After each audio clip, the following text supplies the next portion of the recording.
حضرت ادریس علیہ السلام، جنہوں نے اس دنیا میں سب سے پہلے قلم، کپڑے اور ہتھیار بنا کر انسانیت کے لیے ترقی کے راستے ہموار کیے، لیکن آپ پر جو صحیفہ نازل ہوا اسے بائبل سے الگ کیوں کر دیا گیا؟ دا بک آف اینوک ایک ایسا صحیفہ جو شاید دنیا کی سب سے پر اسرار کتابوں میں ایک ہے، کیونکہ اس کتاب میں اس کائنات کی پیدائش، حضرت آدم علیہ السلام کے زمانے کے پر اسرار کہانیاں اور ایسے راز لکھے ہیں جو شاید ہمارے پڑھے گئے تاریخ سے میل نہیں کھاتے۔ جائنٹس، علم نجوم، پورٹلز اور خلائی مخلوق سے حضرت ادریس علیہ السلام کا جنگ کرنا، یہ تمام چیزیں اس کتاب کو مزید پر اسرار بنا دیتی ہے۔ کیا واقعی حضرت ادریس نے خلائی مخلوق سے جنگ کر کے انسانیت کو بچایا تھا؟ اسلامی روایات اس کے متعلق کیا کہتی ہے؟ کیا ماڈرن سائنس کا سب سے بڑا سوال یعنی ایلین اور پورٹلز کا حضرت ادریس کی زندگی اور دور سے کوئی تعلق ہے؟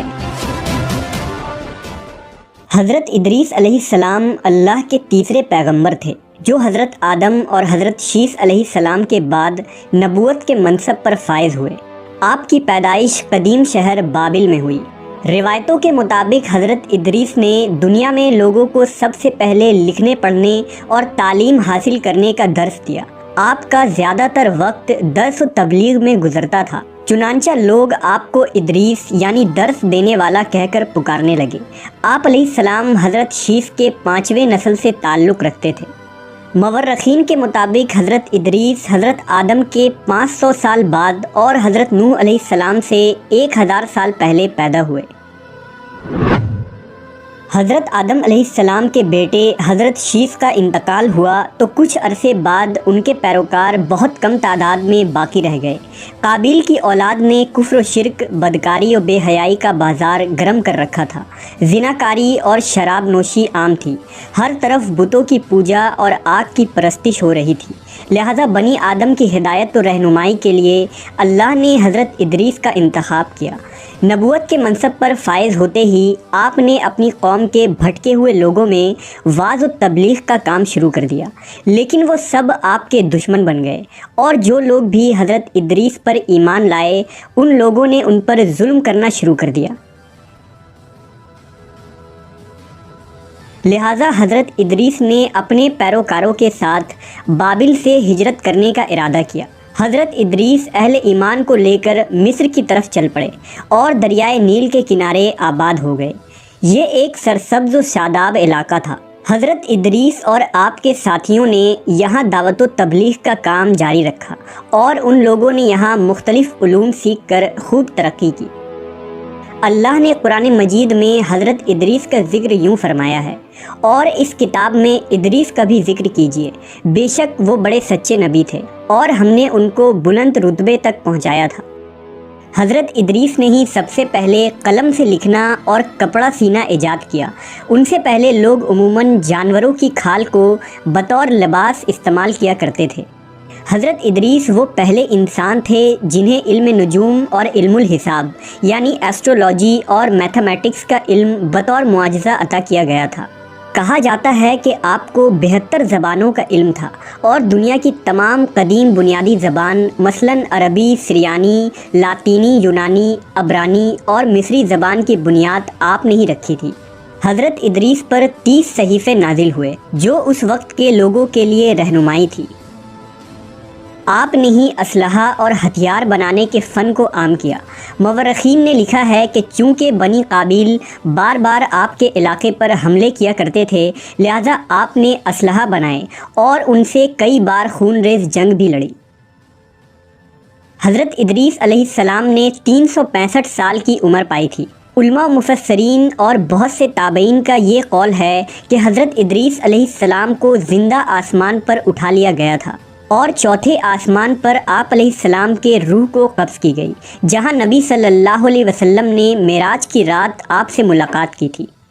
مشہور مصنف جمال الدین القفلی نے لکھا کہ عراق و ایران کے سرحدی علاقوں میں آباد التیمہ نامی ایک قوم حضرت ادریس کی باقی بچے ماندہ قوم میں ہیں، جو سائبین کی ایک شاخ ہیں۔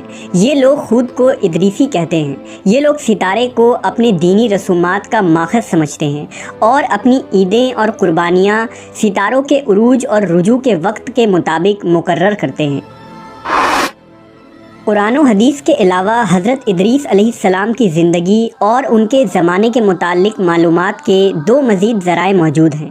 پہلا قدیم سومیری تختیاں اور دوسرا توریت کا گمشدہ صحیفہ یعنی دا بک آف اینوک۔ سن 1946 میں بحر مردار کے کنارے ایک غار میں 900 قدیم صحیفے دریافت ہوئے۔ یہ وہی صحیفہ ہے جو ہنوک یعنی حضرت ادریس پر نازل ہوا تھا۔ ان صحیفوں میں ایک بڑا صحیفہ توریت کے گمشدہ حصوں کا تھا، جسے آج ہم دا بک آف اینوک کہتے ہیں۔ بک آف اینوک میں تاریخ انسانی کی ایک مختلف کہانی ملتی ہے، جس میں حضرت نوح کے زمانے تک کے واقعات لکھے گئے ہیں۔ اس صحیفے میں ایک خاص قسم کے مخلوق کا ذکر ہے جسے دا واچرز کہا گیا ہے۔ انجیل میں انہیں دا فالن اینجلز کہا جاتا ہے۔ اس صحیفے کے مطابق حضرت ادریس علیہ السلام کے زمانے میں جیسے جیسے اس زمین پر انسانوں کی آبادی بڑھنے لگی تو زمین کی کچھ چیزیں آسمان کے فرشتوں کی نظر میں آنے لگی۔ ان فرشتوں کو بنی آدم کی خوبصورت عورتیں بہت پسند آئیں۔ وہ لمبی بالوں والی عورتوں کے فرشتہ تھے، لہذا سینکڑوں فرشتے آسمانی راستے سے زمین پر آ گئے۔ انہوں نے ان خوبصورت عورتوں سے زنا کیا اور شادیاں بھی کی۔ اس دوران ان فرشتوں نے انسانوں کو علم نجوم اور ستاروں کا علم سکھایا۔ ان عورتوں نے جب بچوں کو جنم دیا تو وہ انسان نہیں تھے، بلکہ عجیب و غریب دیو ہیکل مخلوق یعنی جائنٹس تھے، جسے بائبل میں نیفیلیم کہا جاتا ہے۔ اسلامی روایات میں بھی اس طرح کے لمبے قد والے دیو کا ذکر جگہ بجگہ ملتا ہے۔ بک آف اینوک کے مطابق وہ فرشتے زمین پر اپنی حکومت قائم کرنا چاہتے تھے اور انسانوں کو اپنے تابع کرنے کی خواہش رکھتے تھے۔ دراصل اہل کتاب یہود و نصارہ کا یہ عقیدہ ہے کہ ابلیس ایک فرشتہ تھا اور اس نے جب اللہ کی نافرمانی کی تو وہ مردود ہو کر ابلیس کہلایا، جبکہ قرآن و حدیث کے مطابق ابلیس فرشتہ نہیں بلکہ ایک جن تھا۔ لہٰذا اس غلط عقیدے کی بنیاد پر توریت اور عیسائی لٹریچر میں ان مخلوق کو فرشتہ لکھا گیا ہے، جبکہ فرشتے اللہ کے حکم کے تابع ہوتے ہیں، نہ ہی وہ نافرمان ہوتے ہیں اور نہ گناہ کر سکتے ہیں۔ وقت گزرنے کے ساتھ زمین پر ان واچرز کی آبادی بڑھتی چلی گئی۔ انہوں نے انسانوں اور جانوروں کو کھانا شروع کر دیا اور زمین میں خوب فساد ہوا۔ لہذا خدا نے زمین پر ایک فرشتہ بھیجا جس کا نام عزازیل تھا۔ اس نے انسانوں کو ہتھیار بنانا سکھایا۔ اس فرشتے نے انسانوں کو ستارے، سیارے اور کائنات کے متعلق علوم سکھائے، اور اسی نے اینوک یعنی حضرت ادریس علیہ السلام کو جنگ کرنے کے طریقے بھی سکھائے۔ جب ان واچرز کے جرائم حد سے زیادہ بڑھ گئے تو اللہ کی طرف سے ان پر عذاب نازل کرنے کا فیصلہ ہوا۔ لہٰذا وہ واچرز حضرت ادریس علیہ السلام کے پاس آئے اور انہوں نے اللہ سے اپنی سفارش کروائی، لیکن ان کی سفارش قبول نہیں کی گئی اور آسمان سے حضرت جبرائیل و میکائیل کی فوج نازل ہوئی۔ اس فوج نے ان کو زمین کے تہ میں دفن کر دیا، جہاں وہ 70 نسل یا قیامت تک یوں ہی دفن رہیں گے۔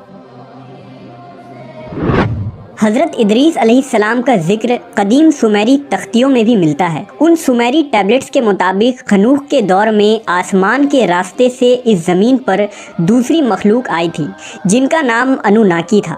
سومیری انہیں خدا مانتے اور ان کی پوجا کیا کرتے تھے۔ ماڈرن ریسرچر کے مطابق انوناکی دراصل ایلینز کی ایک نسل تھی جو اس زمین پر آئی تھی۔ ان انوناکی نے ہی انسانوں کو میٹل پروسیسنگ اور مائننگ کا کام سکھایا۔ اس کے علاوہ ایسٹرونومی، سائنس، میتھمیٹکس، کاسمیٹک کا استعمال اور ہتھیار بنانا بھی سکھایا، جس کی وجہ سے انسانی تہذیب پروان چڑھی۔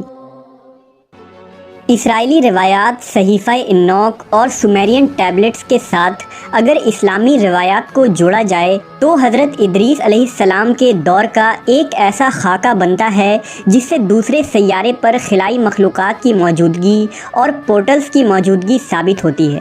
عین ممکن ہے کہ وہ فالن اینجلز، واچرز یا انوناکی کوئی خلائی مخلوق ہوں۔ جو دوسرے پلانٹ سے ہمارے زمین پر حملہ آور ہوئے ہوں اور جن سے حضرت ادریس علیہ السلام نے جنگ کیا اور انسانی تہذیب کو بچایا۔ کیا جدید سائنس جس پورٹلز اور ایلین کی تھیوریز پیش کرتی ہیں، یہ تمام چیزیں حضرت ادریس کے دور کی ٹیکنالوجی تھی؟ قرآن و حدیث کی جدید سائنسی تعبیر کیا نئے نئے رازوں سے پردہ فاش کرنے والی ہے؟